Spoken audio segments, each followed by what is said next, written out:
Kinasuhan ng National Bureau of Investigation o NBI sa ombudsman ng 21 pang opisyal at empleyado ng Bureau of Customs.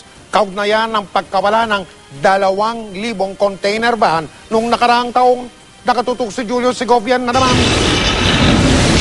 Lumalabas sa investigasyon ng NBI na hindi lang 16 na empleyado at opisyal ng Bureau of Customs ang sangkot umano sa pagkawala ng halos 2,000 container vans noong isang taon. Sa report ng NBI, 21 taga-customs kasamang ilang high-ranking officials ng ahensya ang kasabot umano sa issue ng missing container vans. Kaya kinasuhan na sila ng NBI sa ombudsman, kasama ng iba pang pribadong individual gaya ng importers at consignees.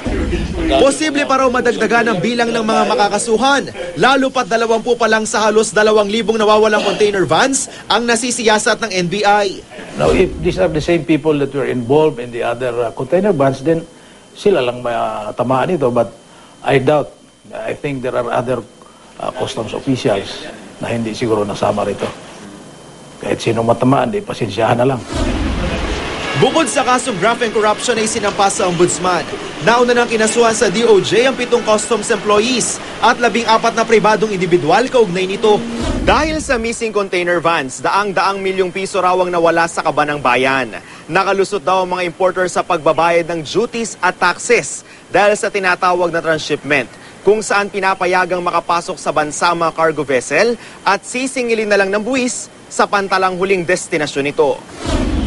Sa kaso ng missing container vans na may lamang inangkat na pagkain, damit at iba pa mula sa China, di na ito nakarating pa sa Port of Batangas, kung saan ito dapat sisingilin na aabot sa 240 million pesos na buwis. Kaya naman bukod sa investigasyon ng NBI, may sarili ring investigasyon ng Customs. We are looking into it, although mas binibigyan natin siyempre ng kahalagahan yung galing sa isang third-party investigation para hindi masabi na may bias. No, yun ang isang objective natin, no, na ma-pinpoint yung may responsibility within. Definitely, we want this to have closure. Nasa final stage na rin ang planong paglalagay ng GPS o Global Positioning System sa mga cargo truck para di na raw maulit pa ang insidente ng pagkawala ng mga container van.